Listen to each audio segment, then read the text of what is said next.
Ballari banner ವಿಚಾರಕ್ಕೆ ಘರ್ಷಣೆ ಪ್ರಕರಣ ಮೊದಲ ಬಾರಿಗೆ ಸಿಎಂ ಸಿದ್ದರಾಮಯ್ಯ ಭೇಟಿಯಾಗಿದ್ದಾರೆ ಶಾಸಕ ಭರತ್ ರೆಡ್ಡಿ.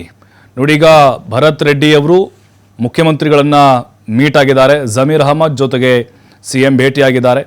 ಸಂಪೂರ್ಣ ಘಟನೆ ಬಗ್ಗೆ ಸಿಎಂಗೆ ಮಾಹಿತಿ ಕೊಟ್ಟಿದ್ದಾರೆ ಭರತ್ ರೆಡ್ಡಿ. ಫೋನ್ ಮೂಲಕ ಕೊಟ್ಟಿದ್ರು.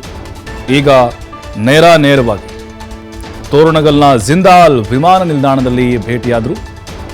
ರಾಯಚೂರಿನ ಕಾರ್ಯಕ್ರಮಕ್ಕೆ ತೆರಳುತ್ತಾ ಇದ್ರು ಸಿಎಂ ಸಿದ್ದರಾಮಯ್ಯ. ಈ ವೇಳೆ ಸಿಎಂ ಭೇಟಿಯಾಗಿ ಮಾಹಿತಿ ಕೊಟ್ಟಿದ್ದಾರೆ ಭರತ್ ರೆಡ್ಡಿ ಅವರು.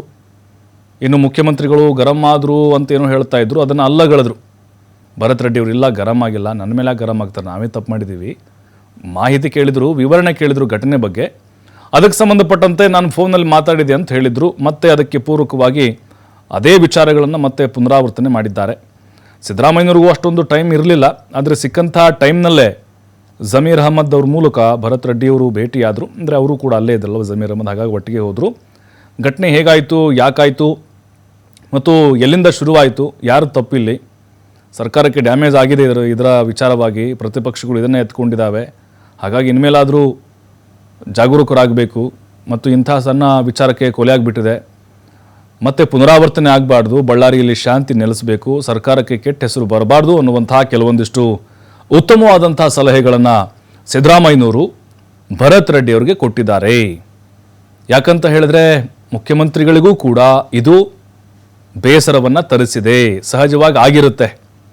ಯಾಕೆಂತ ಹೇಳಿದ್ರೆ ಅಲ್ಲಿ ಬ್ಯಾನರ್ ಕಟ್ಟೋ ವಿಚಾರದಲ್ಲಿ ಗುಂಪು ಘರ್ಷಣೆ ಆಗುತ್ತೆ, ಬಡದಾಡ್ಕೊಳ್ತಾರೆ, ಒಂದು ಹೆಣ ಬೀಳುತ್ತೆ ಅಂತ ಹೇಳಿದ್ರೆ ಹಾಗೆ ಆಗಿರುತ್ತಲ್ವಾ. ಮತ್ತು ಭರತ್ ರೆಡ್ಡಿ ಅವರು ಸವಿವರವಾಗಿ ಹೇಳಿದರು ಘಟನೆ ಹೇಗಾಯಿತು. ಬ್ಯಾನರ್ ನಾವಲ್ಲಿ ಹಾಕಿರಲಿಲ್ಲ, ಅವ್ರ ಕಾಂಪೌಂಡ್ಗೆ ಹಚ್ಚಿ, ನಾವು ಸಾರ್ವಜನಿಕ ಸ್ಥಳದಲ್ಲೇ ಹಾಕಿದ್ವಿ, ರಸ್ತೆಯಲ್ಲಿ ಹಾಕಿದ್ವಿ. ಗಲಾಟೆ ಶುರು ಮಾಡಿದ್ದು ಆರಂಭದಲ್ಲಿ ನಾವಲ್ಲ, ಅವ್ರ ಕಡೆದವರು ಬಂದು ಬ್ಯಾನರ್ ಹರಿದು ಹಾಕಿದ್ರು, ಆಮೇಲೆ ಶುರುವಾದಂಥ ಒಂದು ಘರ್ಷಣೆ ಇದು. ಹೀಗೆ ಅವ್ರು ಏನೇನು ಸಮರ್ಥನೆ ಮಾಡಿಕೊಂಡಿದ್ರಲ್ವ, ಅದೇ ವಿಚಾರಗಳನ್ನು ಸಿದ್ದರಾಮಯ್ಯನವ್ರ ಮುಂದೆ ಇಟ್ಟಿದ್ದಾರೆ. ಮತ್ತು ಆ ರಾಜಶೇಖರ್ ಕುಟುಂಬಕ್ಕೆ 25 ಲಕ್ಷ ರೂಪಾಯಿ ಆರ್ಥಿಕ ನೆರವನ್ನು ಕೂಡ ಕೊಟ್ಟರು. ಎಲ್ಲ ಸೇರಿಕೊಂಡು ಜಮೀರ್ ಅಹಮದ್, ಭರತ್ ರೆಡ್ಡಿ ಮತ್ತು ಗಣೇಶು. ಆ ವಿಚಾರವನ್ನು ಕೂಡ ಜಮೀರ್ ಅಲ್ಲೇ ಹೇಳಿಬಿಟ್ರು, ಸರ್ ಹಿಂಗೆ ಆ ಕುಟುಂಬಕ್ಕೆ ನಾವು ಧನ ಸಹಾಯವನ್ನು ಮಾಡಿದ್ದೇವೆ, ಇನ್ನು ಮುಂದಿನ ದಿನಗಳಲ್ಲಿ ಆ ಕುಟುಂಬಕ್ಕೆ ಅನುಕೂಲ ಮಾಡಿಕೊಡೋಣ ಅಂತ ಹೇಳಿದರು. ಸಿಎಂ ಕೂಡ ಅದಕ್ಕೆ ಒಪ್ಪಿಗೆಯನ್ನು ಸೂಚಿಸಿದ್ದಾರೆ.